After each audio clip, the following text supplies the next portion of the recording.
Good morning, guys. It's Rachelle from Monoline Furniture in miserable Sydney. Grey skies, raining, miserable. I've even got my winter PJs on for you. I'm terrible. Right, I'm over on the Dixie Belle channel again today. Thank you so much for having me. Let's have a look at what we're working on.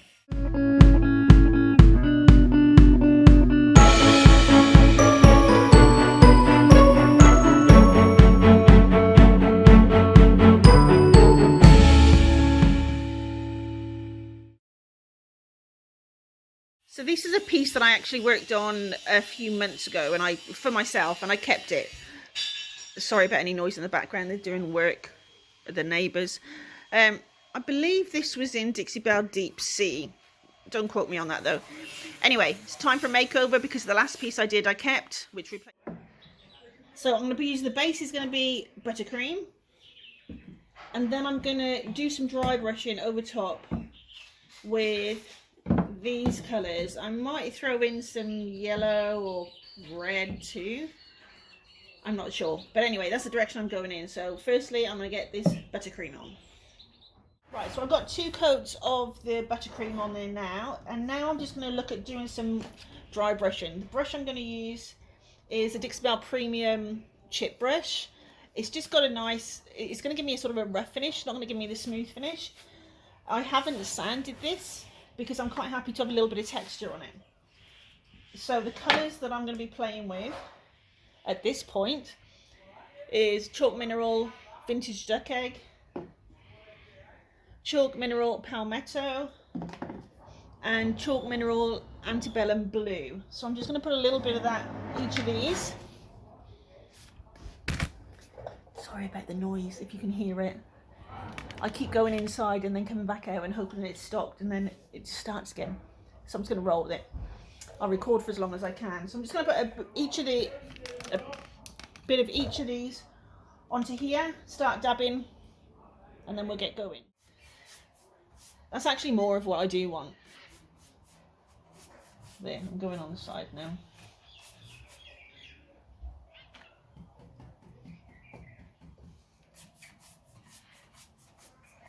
I'm just doing light strokes. I want it to be uneven as much as my OCD doesn't, and I'm not making light of OCD. I have OCD. So as much as my OCD doesn't want that, that's what I want.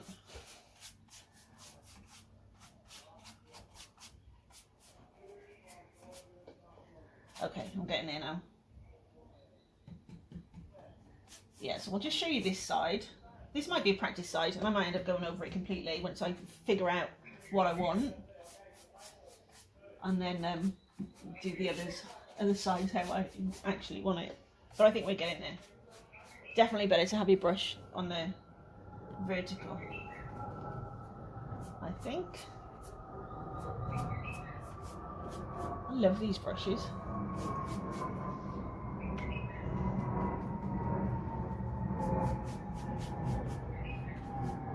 I keep them for best, really. It's supposed to be like a throwaway kind of brush, but I don't know.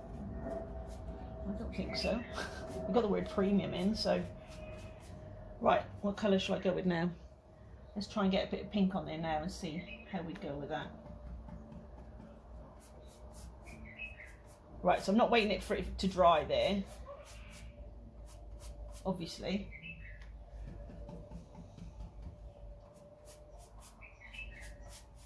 So it's blending them. I don't know if I want it to blend.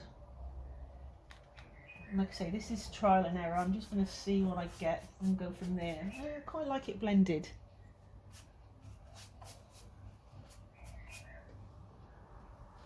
And as I'm going, I'm just going to be holding up the paper next to it to see how well they go together. I'm kind of liking it. Like I say, I wish I had a red or an orange. I just don't have one. I could make one, couldn't I? Right, I'm just going in with a bit more palmetto. Right, guys, I'm just going to carry on playing with this. You can see what I'm doing. And I'll come back to you when I've sort of reached what I'm hoping for. I'm making it up as I go along. Usual story. Right, so I've painted the body, sort of, kind of. I'm going to go back and play about with it and get the colours right. I'm not sure what I'm going to do with the drawer front or the inside here, but for now I'm just going to concentrate on getting the decoupage on. So I'm going to put 2 coats of the satin clear coat. First coat, wait for it to dry. Second coat, wait for it to dry. And then I'm going to come in, I'm going to use the iron-on method. So, use my teeth to open that, because I don't have any nails.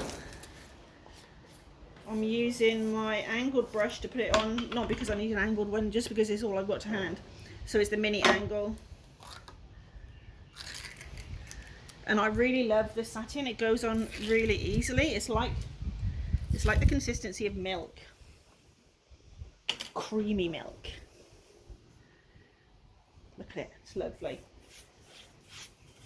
So just slap that on, wait for it to dry, and then what's going to happen is this will be used as an adhesive by reheating it.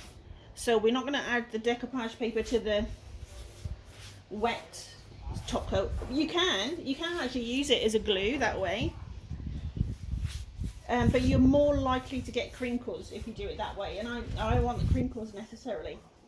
I prefer the iron-on method. I just feel like you've got a little bit more control over it and a nicer finish, but that's just my personal choice. Obviously, if you're not working on a flat surface, then the iron-on method isn't really an option.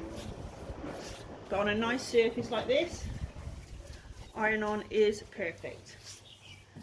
Right, I love this brush, by the way.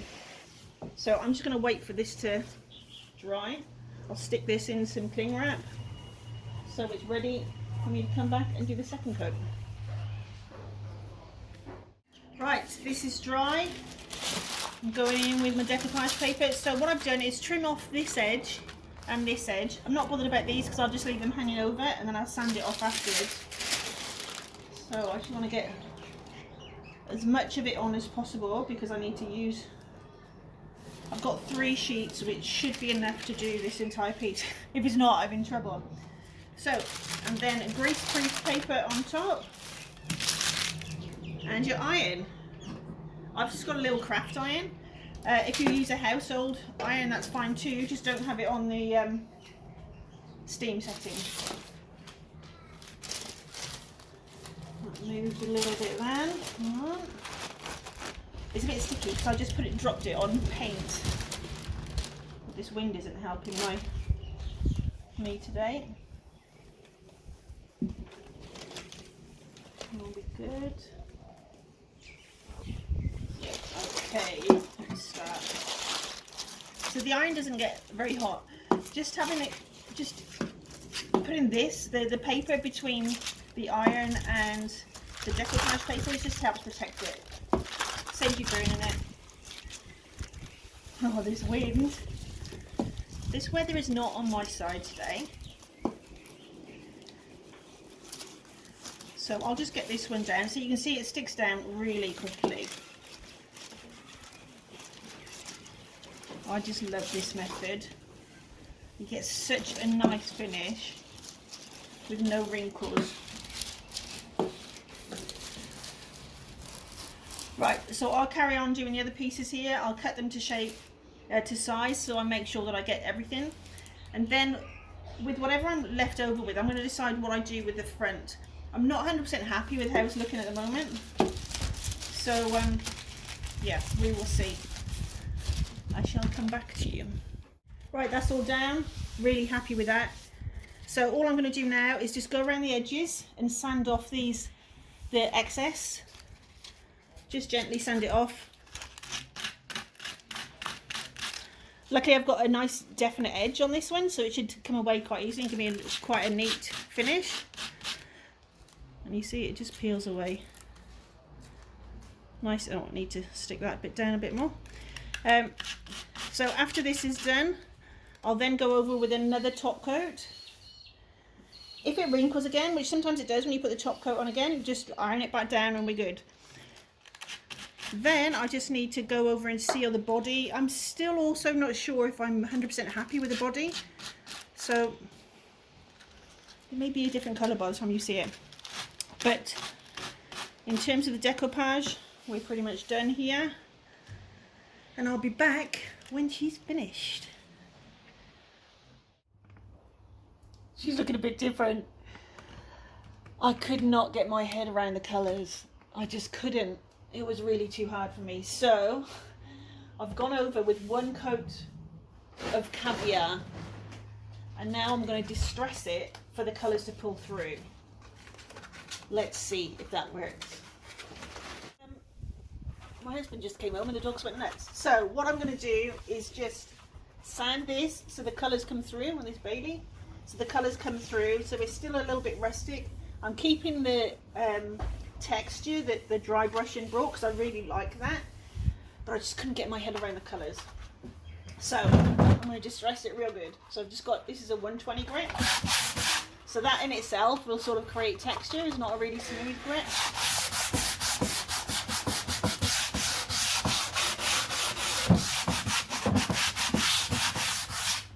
So you can see that, yeah, I'm happy with this now. Finally, I'm at a point where I'm happy with it. Oh man. Now I'm going to hit it with some wax, and I'm going to hit it with white wax. Give it a little bit more depth. So I'm using my best dang brush. Just going to dab it in there and rub it on.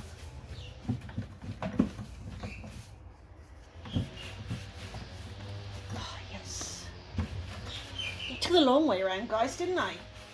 To reach a point where I wanted, where I was happy with it. Sometimes that just happened. And I honestly felt like giving up a few times with this one. Certainly giving up on the video, but then I thought, no, this is just the process sometimes we go through as furniture flippers. So why not show you? Especially because I don't plan my flips. I don't. All that I knew about this one is that I wanted the top to have a decoupage on. That's as far as my planning had gone. Oh, look at this. It's got a beautiful weathered look now. See, if I hadn't gone through the process of all the other colours, I wouldn't get this. So, you know, sometimes these things happen for a reason. So all the colours that I've used are showing through, but they're not in your face, and now it blends well with that. Because I was thinking that I needed a red or something, and I just couldn't pull it together. This draw's a bit, legs a bit wobbly. Right, I'm going to carry on with this, and I'll be back when she is finished, finally. No lie, guys, this one almost kicked my butt. It did kick my butt, but I took a break, came back to it, reassessed the situation, and now I love it. Love, love, love it. That white wax is amazing. What do you think, Harp? Harper, do you like it? Yeah, great. So I'll list the products that I've used. There's a lot of them because I went through a few different stages in this one. But look at the outcome. Isn't it beautiful? That decoupage paper is stunning. Oh, I'm happy. Finally. Did you feel my frustration with this one? Did you? Oh, it was real. It was real, but now she's done, I'm happy. So I'll just leave it there and say thank you again to Dixie Belle for having me on your channel. I really, really appreciate it. It really gives me a boost of confidence to think that I'm worthy of it. Those in the US, if you have a look in the description, you'll find a link to all the products that you can buy either on the Dixie Belle website, or if you go to their channel, there'll be a list of stockists in your area. Internationally, Dixie Belle is everywhere. So you can find everything that you need there. Have a great day, guys. I will see you next time. Take care.